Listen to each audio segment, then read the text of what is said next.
الحمدللہ ہم سب نماز پڑھتے ہیں اور ہم سب کو اپنی نمازوں کی فکر بھی ہوتی ہے، اور ہم نماز سے متعلق کورسز وغیرہ بھی کرتے رہتے ہیں، پڑھتے بھی ہیں، پڑھاتے بھی ہیں، اور اپنی تمام حرکات اور سکنات سنت کے مطابق کرنے کی کوشش کرتے ہیں۔ لیکن نماز کا ایک ظاہری پہلو ہے اور ایک اس کا روحانی یا باطنی پہلو ہے۔ کوئی عمل اسی وقت درست ہوتا ہے جب اس کے یہ دونوں پہلو جو ہیں وہ درست ہوں۔ ایک یہ کہ انسان کے عمل میں اخلاص ہو، اللہ کی خاطر کرنے والا، اور دوسرا یہ کہ ظاہری عمل جو ہے وہ سنت کے مطابق ہو۔ اخلاص کا تعلق ہمارے دل سے ہے اور ہماری نیت سے ہے، اور سنت کا تعلق ہمارے ظاہری اعمال سے ہے۔ تو الحمدللہ ہم سب نے کوشش کر کے، محنت کر کے اپنی نمازیں جو ہیں وہ سنت کے مطابق کرنے کی کوشش کی ہے۔ اپنا قیام، اپنا رکوع، اپنے سجود، ان تمام چیزوں کو بہترین سے بہترین کرنے کی کوشش کرتے رہتے ہیں۔ لیکن اس کے ساتھ ساتھ یہ بھی بڑا ضروری ہے کہ ہم اپنے اندر کو بھی مزید بہتر بنائیں، کیونکہ مجھے ہمیشہ اس بات کی بہت فکر رہتی ہے۔ میں اللہ تعالیٰ سے دعائیں بھی مانگتی ہوں کہ اللہ تعالیٰ میری نماز اپنی پسند کے مطابق کر لے، اور پھر جب یہ اللہ تعالیٰ کا فرمان پڑھتی ہوں کہ الذین ھم فی صلاتہم خاشعون، یقیناً وہ مومن فلاح پا گئے جو اپنی نمازوں میں خشوع اختیار کرتے ہیں، تو کیا کروں، خیالات بھٹک جاتے ہیں اور ادھر ادھر کی سوچیں آنے لگتی ہیں اور فکر لگ جاتی ہے۔ کوشش کے باوجود بھی یہ بہت ہی کٹھن مرحلہ ہے، بڑی دشوار گھاٹی ہے جس کو عبور نہیں کر پائی۔ تو اسی سوچ کے تحت آپ لوگوں کے ساتھ دوبارہ کچھ باتیں شیئر کرنے لگی ہوں۔ بہت سال پہلے 90s کے اینڈ میں نے ایک لیکچر دیا تھا، نماز کیا سکھاتی ہے۔ اس کے بعد خشوع کے موضوع پر بھی کئی دفعہ بات کرنے کا موقع ملا، لیکن مجھے لگتا ہے یہ ایسا ٹاپک ہے کہ جس پر جتنی دفعہ بھی بات کی جائے اتنی ہی کم ہے۔ تو آج چند باتیں آپ کے ساتھ شیئر کروں گی تاکہ میری نماز بھی درست ہو جائے اور آپ کی بھی ہو جائے، اور اللہ سبحانہ وتعالیٰ اس کے اندر واقعی ایک ایسی کیفیت پیدا کر دے کہ جب نماز پڑھ کے اٹھے تو لگے کہ واقعی اللہ سے ملاقات کر کے آئے ہیں۔ تو سوال یہ پیدا ہوتا ہے کہ ہم اپنے رب عظیم کے سامنے کس طرح کھڑے ہوں نماز میں۔ تو رب کے سامنے کھڑے ہونے میں بندے کی دو حالتیں ہوتی ہیں، یعنی دو چیزوں کو انسان دیکھتا ہے، ایک اللہ سبحانہ تعالیٰ کے رب ہونے کی عظمت، اور دوسرے اپنے بندہ ہونے کی ذلت، یعنی اللہ عظیم ہے، بڑا ہے، بلند ہے، اور میں ایک حقیر بندہ ہوں، میں اس کے آگے جھک رہا ہوں، میں اس کے آگے کھڑا ہوں، اور وہ رب السماوات والارض ہے اور رب العرش العظیم ہے، اور میں عبد فقیر ہوں، محتاج ہوں، کمزور ہوں، فانی ہوں۔ تو جب انسان اللہ کی عظمت اور بڑائی کو ذہن میں رکھتا ہے اور اپنی کمزوری کو ذہن میں رکھتا ہے تو آغاز بہت اچھا ہوتا ہے۔ جب کبھی میں کائنات کے بارے میں پڑھتی ہوں، اس کی وسعت کے بارے میں، اس کی ہیبت کے بارے میں، کہ کس قدر ستارے اور سیارے اور کیا کیا چیزیں اللہ نے تخلیق کی ہیں اور کیا کچھ بنایا ہے۔ ایکچولی میں اپنے انسٹاگرام پر فالو کرتی ہوں ناسا کی سائٹ کہہ لیں جو بھی، اور اسی طرح نیشنل جیوگرافک، لیکن نیشنل جیوگرافک اتنا فائدہ مند نہیں ہے۔ ناسا جو تصویریں ریلیز کرتا ہے مختلف پلانٹس کی اور مختلف اللہ سبحانہ تعالیٰ کی جو تخلیق ہے آسمانوں میں، اور نیشنل جیوگرافک بیسیکلی زمین میں جو کچھ مختلف مقامات ہیں ان کے بارے میں مختلف تصاویر وغیرہ شیئر کرتا ہے۔ اور میں ایسی نیوز کو فالو بھی کرتی ہوں جو نئی نئی تحقیقات اور نئی ریسرچز اور نئی ڈسکوریز سامنے آتی ہیں۔ چونکہ یہ میڈیا جو ہے یہ مختصر ہوتا ہے، تھوڑی سی دیر میں انسان کچھ نہ کچھ جان لیتا ہے۔ تو آپ یقین کریں کہ جس دن میں نے کوئی ایسی چیز پڑھی ہوتی ہے اس دن میرے دل کی کیفیت ہی کچھ اور ہوتی ہے، اور جب نماز میں وہ خیال مجھے آ جاتا ہے، کیونکہ ہم جو کچھ پڑھتے کرتے ہیں وہی چیزیں نماز میں آتی ہیں نا، تو جب وہ نماز میں خیال آ جاتا ہے مجھے، تو واقعی میرے اندر ایک اور ہی طرح کی نماز کے اندر کیفیت آتی ہے، اور پھر آنسو بھی گرنے لگتے ہیں۔ لیکن اگر اللہ تعالیٰ کی عظمت کا خیال نہ ہو تو پھر نماز بے روح سی ہوتی ہے۔ پھر ساتھ ہی سمندروں کے اندر کی مخلوقات اور عجیب و غریب مخلوقات اور پرندوں کے رنگ اور پھولوں کے، اور زمین کو بھی پوری طرح انسانوں نے ڈسکور نہیں کیا، مختلف مقامات کو آپ دیکھیں۔ باقی تو چھوڑیں، اگر آپ نے اپنے انڈور کوئی پلانٹس وغیرہ رکھے ہوں گے، جیسے میں نے اپنے اندر ہی کمرے میں رکھے، کیونکہ یہاں باہر تو اتنی سخت سردی ہے کہ نکلنے کا موقع کم ہی ملتا ہے، اور سردیوں میں درخت بھی ٹنڈ منڈ ہو جاتے ہیں۔ تو میں دیکھتی ہوں کہ کس طرح ایک پتا نکلتا ہے اور کس طریقے سے وہ گرو کرتا ہے، اور تھوڑی سی مٹی یا پاٹ میں کیا چیز ہے اس کے اندر جو مدد دے رہی ہے اس کو گرو کرنے میں۔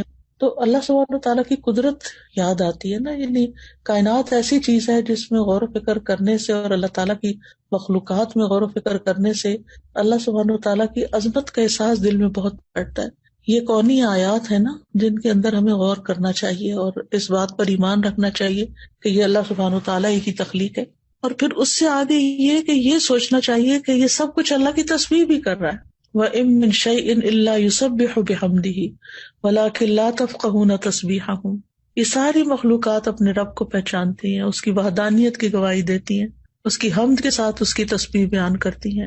اور كُلٌّ قَدْ عَلِمَ صَلَاتَهُ وَتَسْبِيحَهُ، ہر ایک نے یقیناً اپنی نماز اور اپنی تسبیح جان لی ہے، سب کو پتا ہے. تو اگر ہم اللہ سبحانہ تعالیٰ کی اس کائنات کو ذہن میں رکھ کے اللہ اکبر کہتے ہیں یا سبحان اللہ کہتے ہیں تو وہ کیفیت ہی کچھ اور ہوتی ہے. اللہ سبحانہ تعالیٰ اپنی مخلوقات کی مشابہت سے پاک ہے اور ہماری عقل اللہ کی عظمت کا احاطہ نہیں کر سکتی اور نہ ہی اس کے علم کا. وَلَا يُحِيطُونَ بِشَيْءٍ مِّنْ عِلْمِهِ إِلَّا بِمَا شَاءَ.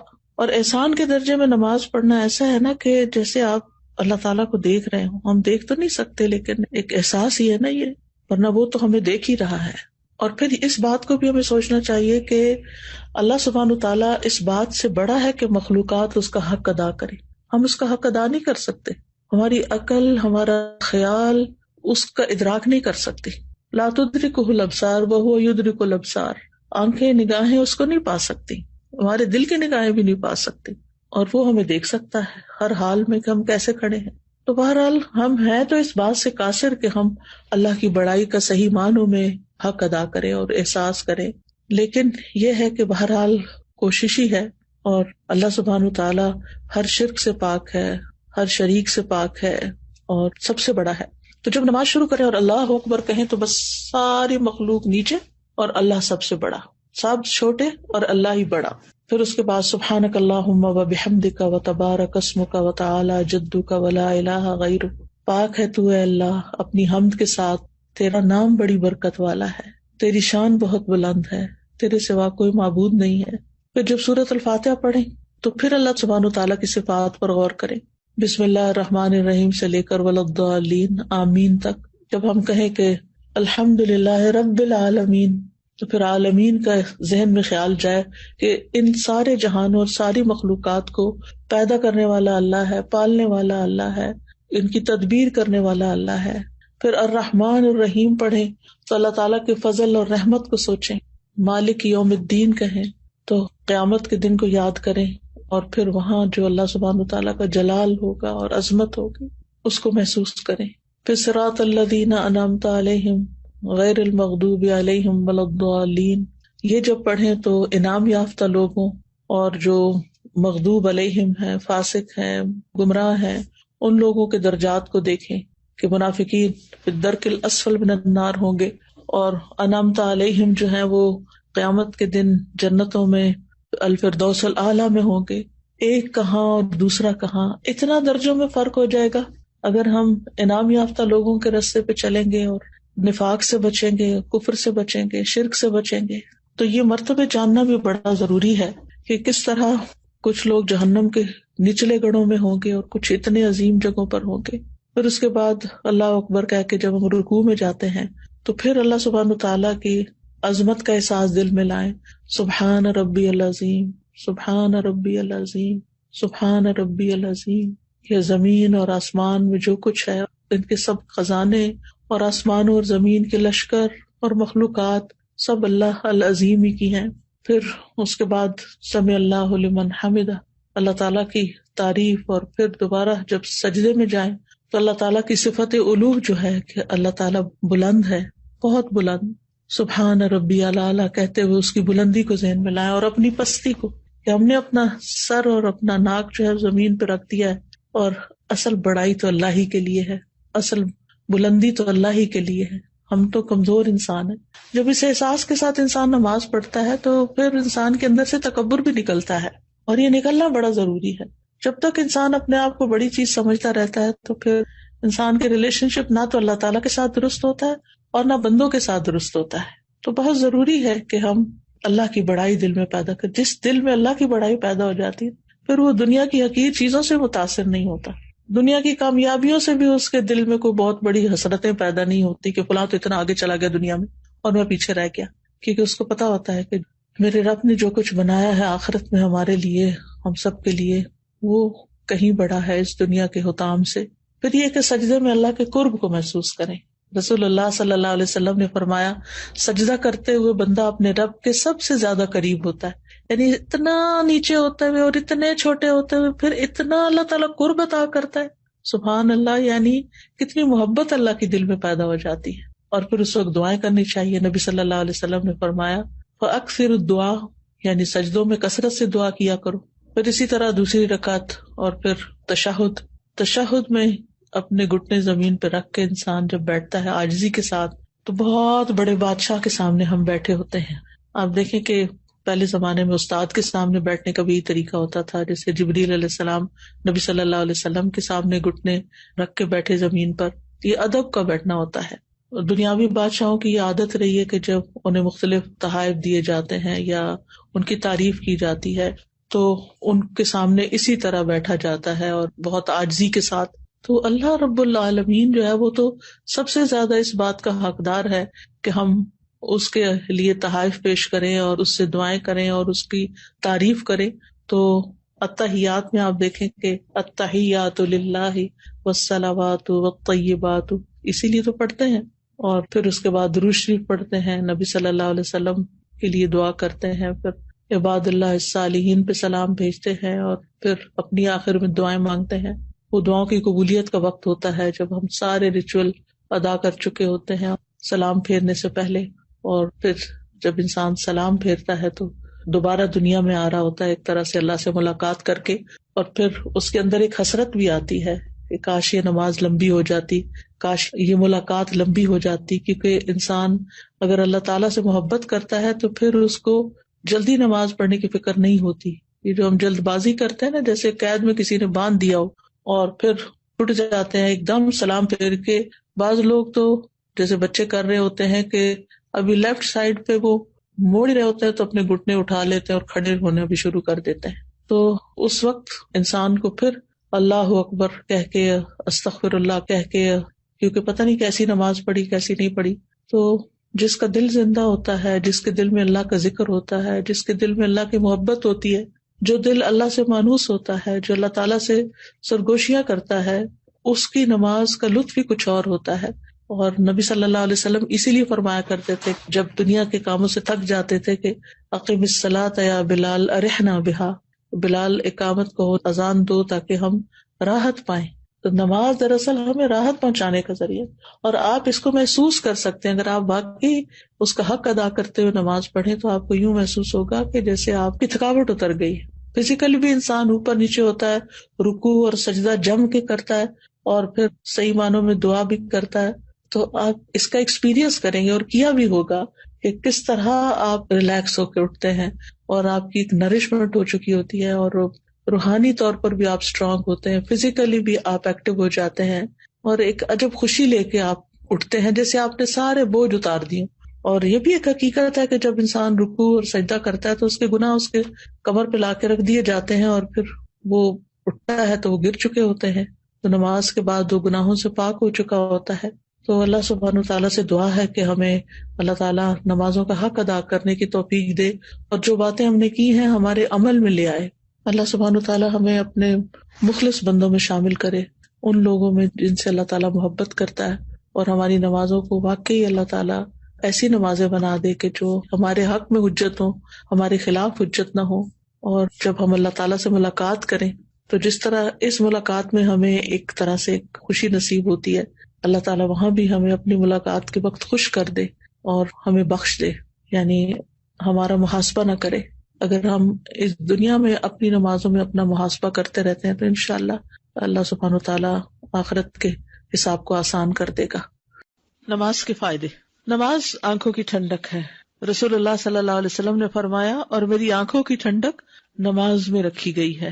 ابن القیم کہتے ہیں مقصد یہ ہے کہ جس چیز کے ساتھ آنکھ ٹھنڈک محسوس کرتی ہے اس کا رتبہ اس چیز کی نسبت اونچا اور بلند ہوتا ہے جس سے انسان محبت کرتا ہے۔ تو اس دنیا میں نماز اللہ سے محبت کرنے والوں کی آنکھوں کی ٹھنڈک ہے، کیونکہ اس میں ایسی ہستی کے ساتھ سرگوشی کا معاملہ ہے کہ آنکھیں ٹھنڈی نہیں ہوتی، دل پرسکون نہیں ہوتے، اور نفسوں کو سکون نہیں ملتا مگر اسی کی بارگاہ میں. یعنی جب تک نماز نہ پڑھ لیں چین نہیں آتا، سکون نہیں آتا، اور وہ اس کے ذکر سے ہی خوشحال ہوتے ہیں اور اس کے لیے عاجزی اور خشوع کرتے ہیں، اس کا قرب حاصل کرتے ہیں، خاص طور پر سجدے کی حالت میں. یہ وہ حالت ہے جس میں انسان اپنے رب کے سب سے زیادہ قریب ہوتا ہے. غافل کی اس ٹھنڈک سے محرومی. پھر وہ کہتے ہیں کہ محبت کرنے والے کا سکون اور آنکھوں کی ٹھنڈک نماز میں ہے، اور جو غافل اور روح گرداں ہے اسے اس بات سے کچھ حصہ نہیں ملتا، بلکہ اس کے لیے نماز مشکل اور گراں عمل ہے. جب وہ نماز میں کھڑا ہوتا ہے تو گویا وہ انگاروں پر لوٹ پوٹ رہے ہوتا ہے. استغفر اللہ. غافل نماز میں کیسا ہوتا ہے؟ گویا وہ انگاروں پہ کھڑا ہو، یہاں تک کہ اس کی جان چھوٹ جائے، اور اسے زیادہ اچھی نماز وہ لگتی ہے جو جلدی اور تیز پڑھی جائے، کیونکہ اس کی آنکھیں اس سے ٹھنڈی نہیں ہوتی اور نہ ہی دل کو اس نماز سے سکون حاصل ہوتا ہے. تو نمازی بھی دو طرح کے ہیں. اب ہمیں اپنا جائزہ لینا چاہیے کہ ہم کس میں آتے ہیں. کیا نماز ہماری بھی آنکھوں کی ٹھنڈک ہے یا نہیں؟ اور جب انسان کی آنکھ کسی چیز سے ٹھنڈی ہو اور اس کے دل کو اس سے سکون اور راحت ملے تو سب سے زیادہ مشکل چیز یہ ہے کہ وہ اس سے جدا ہو جائے. یعنی جس سے ملاقات کر کے آپ کی آنکھیں ٹھنڈی ہوں، جب وہ جانے لگتا ہے تو آپ کا دل کیسے ہوتا ہے؟ اداس ہوتا ہے. جب وہ چلا بھی جاتا ہے تو آپ اس کو مس کرتے ہیں. ایسے ہی ہوتا ہے نا. تو اب آپ سوچئے کہ جب ہم نماز سے محبت کریں گے تو ہمارا کیا دل چاہے گا کہ نماز لمبی ہو، اور جب ختم ہو جائے تو بس ختم ہو گئی. جیسے رمضان میں یہ کیفیت آتی ہے، تراویح ختم ہوتی ہے تو ہم کہتے ہیں بس ختم ہو گئی. یا حرم میں جاتے ہیں تو وہاں نماز ہوتی ہے تو کیا کہتے ہیں، تھوڑی سی قاری صاحب اور لمبی قرات کرتے ہیں تو کتنا مزہ آتا ہے. بس اتنی سی نماز. وہاں دل چاہتا ہے کہ لمبی، کیونکہ اس وقت ہم سب کچھ چھوڑ کے ایک خاص کیفیت میں ہوتے ہیں. اور رمضان میں بھی شیطان چونکہ قید ہوتا ہے تو ہم اپنے اون پر ہوتے ہیں، تو اس وقت بھی نمازیں ہماری ترجیحات میں آ جاتی ہیں. اور تکلف کرنے والا ایسا دل جو اللہ کی محبت سے اور آخرت کی محبت سے فارغ ہو اور جو دنیا کی محبت میں مبتلا ہو، اس کے لیے سب سے زیادہ مشکل کام نماز ہے، اور اسے سب سے زیادہ ناپسند نماز کا لمبا ہونا ہے. حالانکہ وہ فارغ ہوتا ہے، صحت مند ہوتا ہے، اور اسے کوئی کام بھی نہیں ہوتا، پھر بھی وہ نماز نہیں پڑھتا. نبی صلی اللہ علیہ وسلم کیا فرماتے تھے؟ یا بلال اقم الصلاۃ ارحنا بہا. اے بلال نماز قائم کرو، اقامت کہو، ہمیں اس سے راحت پہنچاؤ، ہمیں سکون پہنچاؤ. یعنی ہم دنیا کی تکلیف، تھکاوٹ، تنگی اور مشقت میں مبتلا تھے، یہاں تک کہ ہم نماز میں مصروف ہو جائیں. پھر نماز کا فائدہ کیا ہے کہ اس سے کامیابی ملتی ہے. قد افلح المؤمنون الذین هم فی صلاتهم خاشعون. یقیناً کامیاب ہو گئے وہ مومن جو اپنی نمازوں میں خشوع کرنے والے. رحمت ملتی ہے. وَأَقِيمُوا الصَّلَاةَ وَآتُوا الزَّكَاةَ وَأَطِيعُوا الرَّسُولَ لَعَلَّكُمْ تُرْحَمُونَ. نماز قائم کرو، زکوٰۃ ادا کرو، اور رسول کا حکم مانو تاکہ تم رحم کیے جاؤ. نبی صلی اللہ علیہ وسلم نے فرمایا جب تم میں سے کوئی آدمی نماز کے لیے کھڑا ہوتا ہے تو رحمت اس کی طرف متوجہ ہوتی ہے، یعنی اللہ کی رحمت آتی ہے اس کی طرف. رزق ملنا. وَأْمُرْ أَهْلَكَ بِالصَّلَاةِ وَاصْطَبِرْ عَلَيْهَا لَا نَسْأَلُكَ رِزْقًا نَحْنُ نَرْزُقُكَ. اور اپنے گھر والوں کو نماز کا حکم دیجیے اور اس پہ خوب پابندی رکھیے. ہم آپ سے کسی رزق کا مطالبہ نہیں کرتے، ہم ہی آپ کو رزق دیں گے. خود بھی نماز ادا کریں، گھر والوں کو بھی نماز کی وصیت کریں. اللہ آپ کے رزق کی اور آپ کے خاندان کی حفاظت کی ضمانت دے گا. فقر دور کرنا. نبی صلی اللہ علیہ وسلم نے فرمایا اللہ تعالیٰ فرماتے ہیں اے ابن آدم تم اپنے آپ کو میری عبادت کے لیے فارغ کر لو، میں تمہارے دل کو بے نیازی سے بھر دوں گا اور تمہارا فقر دور کر دوں گا. فقر کیا ہوتا ہے؟ محتاجی، ضرورت مند ہونا. سبحان اللہ. اے ابن آدم تم اپنے آپ کو میری عبادت کے لیے فارغ کر دو، میں تمہارے دل کو بے نیازی سے بھر دوں گا. دنیا کا لالچ اور حرص ختم ہو جائے گا اور تمہارا فقر بھی دور کر دوں گا، تمہاری ساری ضروریات پوری کر دوں گا. لیکن اگر تم ایسا نہیں کرو گے تو میں تمہارے دونوں ہاتھ کاموں میں مشغول کر دوں گا اور تمہارا فقر دور نہیں کروں گا. نماز کا ایک اور فائدہ کیا ہے؟ فرشتوں کی دعائیں ملتی ہیں. رسول اللہ صلی اللہ علیہ وسلم نے فرمایا جب کوئی شخص نماز کے بعد اپنی جائے نماز پر بیٹھا رہتا ہے تو فرشتے اس پر صلاۃ پڑھتے رہتے ہیں. اور فرشتوں کی صلاۃ کیا ہے؟ اللہم اغفر لہ، اللہم ارحمہ، اے اللہ اسے معاف کر دے، اے اللہ اس پہ رحم فرما. اور اگر وہ بیٹھ کر اگلی نماز کا انتظار کرتا ہے تو بھی فرشتے اس پہ صلاۃ پڑھتے، اور ان کی صلاۃ یہی ہے اللہم اغفر لہ، اللہم ارحمہ. ایک نماز کے بعد دوسری کا انتظار عموماً کہاں کیا جاتا ہے؟ جب عمرہ یا حج کے لیے جاتے ہیں نا، تو وہاں ایک نماز پڑھ کے پھر لوگ بیٹھ جاتے ہیں وہیں پر، تھوڑا بہت کچھ کھا لیا، تھوڑا اگر نفل کا ٹائم بیچ میں ہوا تو نفل پڑھ لیے جیسے مغرب کے بعد، اور پھر اس کے بعد قرآن پڑھنے لگتے ہیں، پھر اگلی نماز کا وقت ہو جاتا ہے. جتنی دیر یہ بیٹھتے ہیں لوگ ایک نماز سے دوسری نماز تک، فرشتے ان کے لیے دعائیں کرتے رہتے ہیں، دعائیں کرتے رہتے ہیں. فرشتے کیا دعا؟ اللہم اغفر لہ، اللہم ارحم، اللہ اس کو بخش دے، اللہ اس کو بخش دے، اللہ اس پر رحم فرما. یقین مانیے اگر آپ کسی کو یہ جاب بھی دے دیں نا کہ میں تمہیں اتنے پیسے دوں گی، تم یہاں کھڑی رہو اور سارا وقت 1 گھنٹہ 1.5 گھنٹہ میرے لیے یہ 2 دعائیں پڑھو، دعا کرو، تو تھوڑی دیر کے بعد کہ میں تھک گیا، مجھے بریک چاہیے. لیکن ہمیں ان باتوں پہ یقین نہیں نا، اس لیے اس طرح کا کام کرنے کا بھی شوق نہیں. تو اعتکاف کا ایک فائدہ یہ ہے کہ اس میں انسان ایک نماز کے بعد دوسری نماز کا انتظار کرتا ہے.